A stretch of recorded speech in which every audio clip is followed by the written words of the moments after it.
Tak semua tanah layak untuk diinjak, tak semua warisan layak untuk diterima.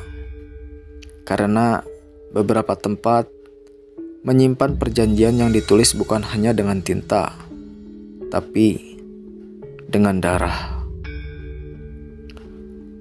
Dara, seorang guru muda dari kota, terpaksa pulang ke desa kelahirannya, Desa Wanarengga. Setelah ibunya meninggal mendadak, ia mendapat warisan rumah tua dan sebidang tanah perkebunan kecil di pinggiran hutan.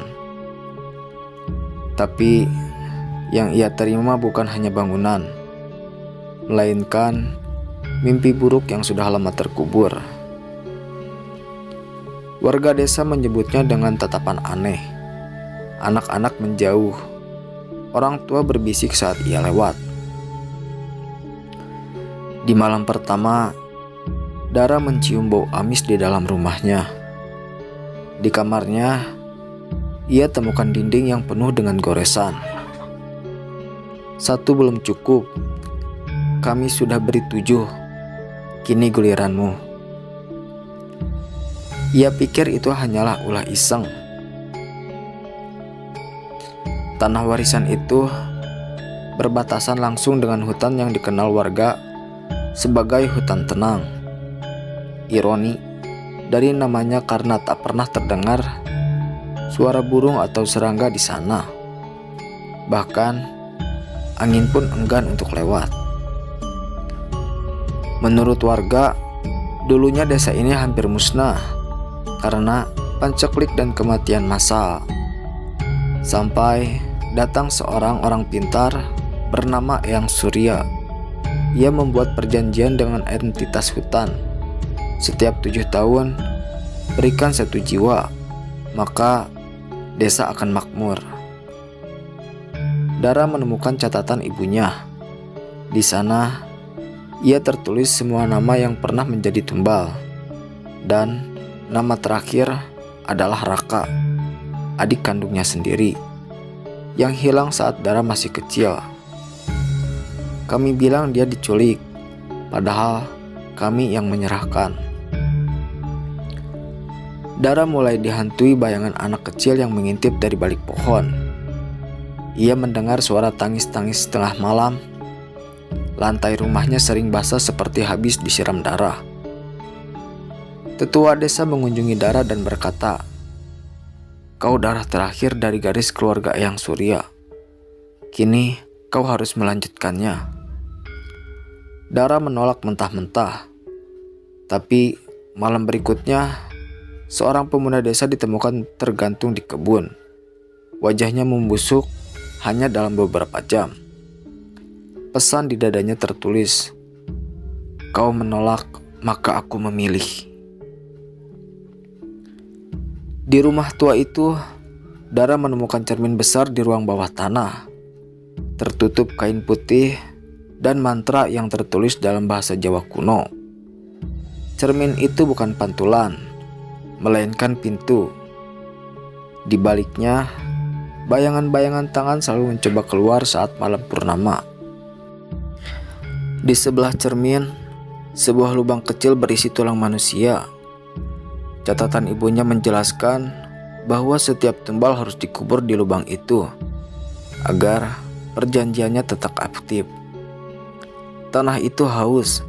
Jika diberi makan, maka ia akan makan sendiri. Kita semua, tulisnya. Warga desa mendesak Dara mengikuti ritual lama. Mereka ingin mengorbankan seorang pemuda yang baru datang dari luar kota yang bernama Jaka. Ialah sahabat lama Dara. Ia dianggap jiwa asing yang paling cocok untuk ditumbalkan. Dara bimbang, tapi ketika rumahnya dihujani batu oleh warga yang kesurupan, dan malamnya ia melihat jasad ibunya bangkit dari tanah sambil berteriak, "Berikan dia, atau semuanya akan mati." Ia mulai kehilangan akal sehat. "Mereka tak akan berhenti, Jak," katanya sambil menangis. Entitas itu bukan hanya hantu, ia iblis hutan. Ia penguasa tanah ini. Dara akhirnya menyusun rencana untuk melawannya. Ia mempelajari kitab tua peninggalan Eyang Surya. Di sana tertulis entitas itu hanya bisa dihentikan dengan 7 darah keturunan Surya. Sayangnya, Dara adalah keturunan terakhir. Artinya, ia harus mengorbankan dirinya sendiri. Di malam ketujuh setelah bulan purnama, Dara menuju hutan dengan cermin besar di tangannya.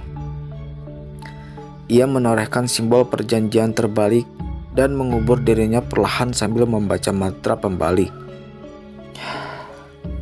Saat seluruh tubuhnya tertutup darah, jeritan dari dalam cermin bergema ke seluruh desa.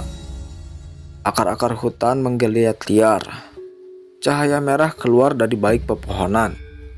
Rumah-rumah terbakar tanpa api. Lalu sunyi. 3 bulan setelah kejadian itu, desa Wanarengga ditinggalkan. Hanya satu bangunan yang masih berdiri, yaitu rumah orang tua Dara. Orang-orang bilang mereka melihat wanita berbaju putih berdiri di jendela setiap malam, menatap ke arah jalan utama. Kadang terdengar suara, 7 sudah kuberi, tapi darah Surya tetap menetes. Kau berikutnya. Dan ketika tim pencari masuk ke rumah itu, mereka hanya menemukan cermin besar dengan panculan yang tidak mengikuti gerakan mereka. Perjanjian sudah ditebus, tapi bukan berarti selesai, karena arwah yang terikat pada Dara akan terus mencarinya selamanya. Terima kasih telah menyimak. Sampai jumpa di cerita selanjutnya, hanya di Titik Gelap. Jangan lupa subscribe.